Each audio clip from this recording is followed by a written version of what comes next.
Assalamualaikum warahmatullahi wabarakatuh. Sebelumnya perkenalkan, nama saya Ilham Ridho Pratama. Saya dari kelas CF 21A. Sini saya akan mendemonstrasikan hasil dari analisis untuk UTS data mining. Langsung saja di sini saya menggunakan Pandas, NumPy, Seaborn, kemudian Matplotlib. Lalu saya juga mengambil data dari Google Drive saya sendiri. Nah, di sini data yang digunakan ada dua, yaitu ada data transkrip nilai dan lulusan. Sebelumnya data ini merupakan API, tapi sudah saya rubah menjadi JSP untuk mempercepat running saat pengerjaan ini dilakukan. Nah, di sini adalah data nilai. Data nilai ini adalah data nilai seluruh mahasiswa yang ada di dalam nilai.csp ini. Bisa dilihat di sini ada ID, NIM, kode MK, nama, kemudian nama mata kuliah dalam bahasa Indonesia, dalam bahasa Inggris juga ada grade, ada nilai totalnya, kemudian ada semester, SKS, dan grade tiap-tiap MK dalam abjad atau BCD. Kemudian ini adalah merupakan data lulusan, yaitu ada NIM, prodi, predikat, tanggal lulus, tanggal masuk, status masuk, jenis kelamin, tahun lahir, dan status pegawai. Nah, yang pertama, saya diminta untuk integrasi dan transformation data. Di sini saya mencari IPS untuk tiap mahasiswa per semester.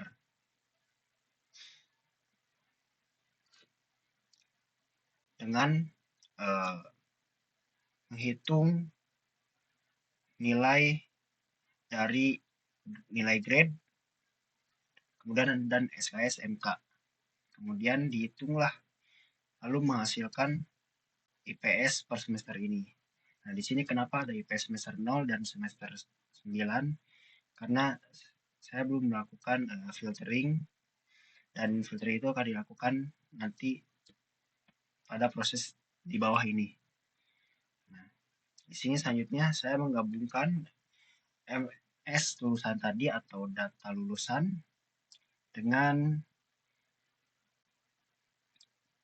data yang sudah dibuatkan atau dicarikan IPS per semesternya. Nah, kemudian di bawah ini adalah menghilangkan mahasiswa pindahan.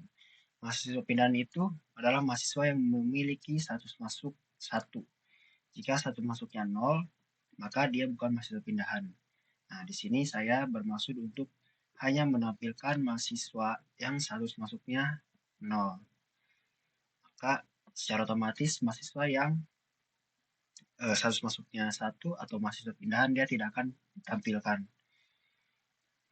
Kemudian ada standarisasi format, tanggal, dan jenis kelamin untuk analisis lebih lanjut. Yang pertama ada jenis kelamin. Nah, sebelumnya hanya ada angka saja 0 dan 1. Kemudian di sini saya membuat sebuah kode untuk mendeklarasikannya, di mana 0 itu sebagai laki-laki dan 1 sebagai perempuan. Kemudian ini adalah untuk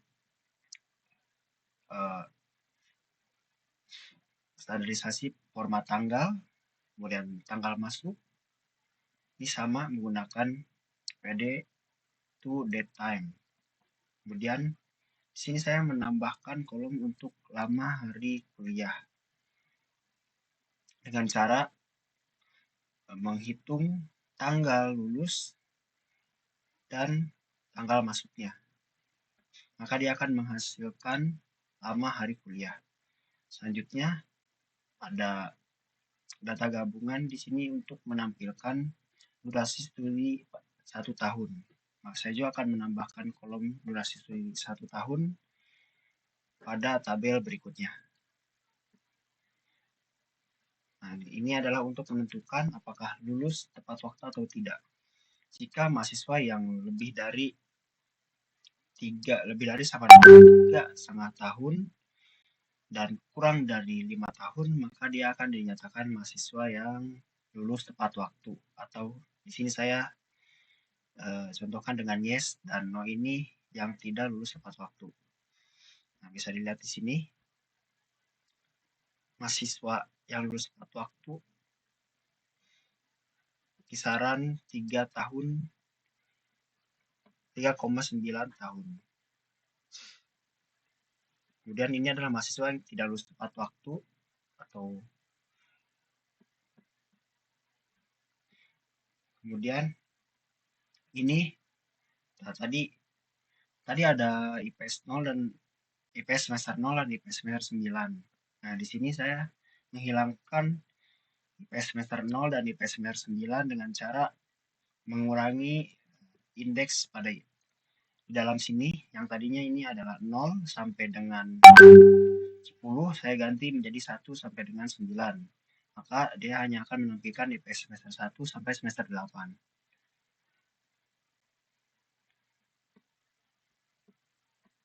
Selanjutnya ada data cleaning. Nah, data cleaning ini saya contohkan dengan mencari mahasiswa yang atau mencari data yang menurut saya kurang benar. Saya mencari nilai tahun lahir yang sama dengan 0. Tidak, maka saya mendapatkan 2 buah data dengan tahun lahir 0.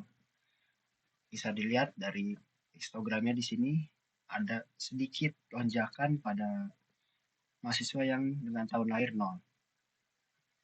Nah, data ini termasuk data outlier karena merupakan kesalahan penginputan data. Selanjutnya ada analisis apakah ada data yang kosong dan bagaimana cara menangani data tersebut. Di sini saya ingin menampilkan semua mahasiswa dengan predikat memuaskan, yaitu dengan cara menggunakan metode LOC atau Lodge. Kemudian dipanggil kolomnya, yaitu kolom predikat, dan apa atau predikat apa yang ingin ditampilkan. Bisa dilihat di sini hanya predikat memuaskan saja yang ada di dalam tabel ini dan jumlah datanya ada 79. Nah, di dalam data ini juga ada beberapa mahasiswa yang memiliki predikat 0 atau tidak mempunyai predikat. Maka saya memutuskan untuk merubah mahasiswa yang tidak memiliki predikat dengan menggantinya menjadi memuaskan. Nah, dan ini untuk apa nih? Ini untuk menandai jika ada data yang none, maka dia akan dihilangkan dalam data ini. Kemudian saya akan menampilkan lagi data mahasiswa dengan predikat memuaskan. Bisa dilihat di sini bertambah menjadi 84, yang sebelumnya hanya 79. Berarti ada total 5 mahasiswa yang tidak memiliki predikat pada data sebelumnya. Nah, ini merupakan data none yang berada di dalam data ini. Bisa dilihat di sini ada cukup banyak data yang none atau tidak memiliki nilai. Kemudian saya ingin menghilangkan atau menghapus seluruh data none ini pada perkodoan di bawah ini. Nah, saya menggunakan alasan ini data ini banyak none karena belum dibersihkan. Di sini saya membersihkannya. Kemudian bisa dilihat hasilnya tidak ada data none sama sekali. Tidak ditampilkan maka dia akan berkurang. Yang sebelumnya berjumlah 4.534 data menjadi 4.499. Selanjutnya ada reduction. Reduction ini diperintahkan untuk cek apakah ada data yang duplikat berdasarkan NIM untuk key value-nya.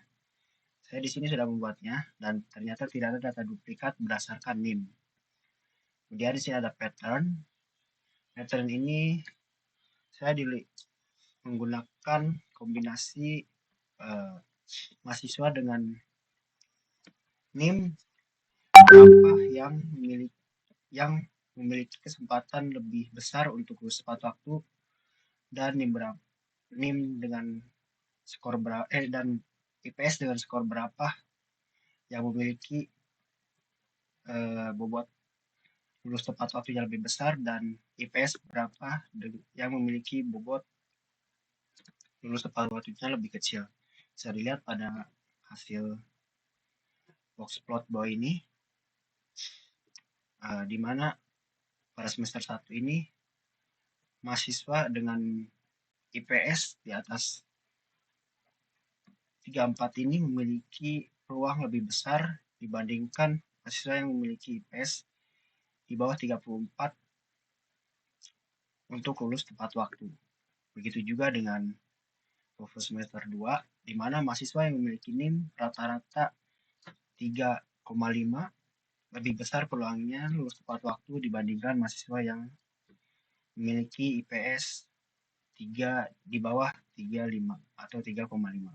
Nah, semester 3 juga demikian, mahasiswa yang memiliki IPS di atas 3,5 cenderung lebih besar peluang lulus tepat waktunya dibandingkan mahasiswa yang memiliki IPS di bawah 3,5. Baik, di sini ada semester 4 juga sama, yang di atas 3,5 itu lebih besar dibandingkan yang di bawahnya. Kemudian seterusnya juga sama. Nah, pada semester 7 ini mahasiswa yang memiliki IPS di atas 36 atau bahkan ini mendekati 38, 37 sepertinya, dia cenderung memiliki kesempatan lulus tepat waktu lebih besar. Baik, mungkin sekian presentasi dari saya. Assalamualaikum warahmatullahi wabarakatuh.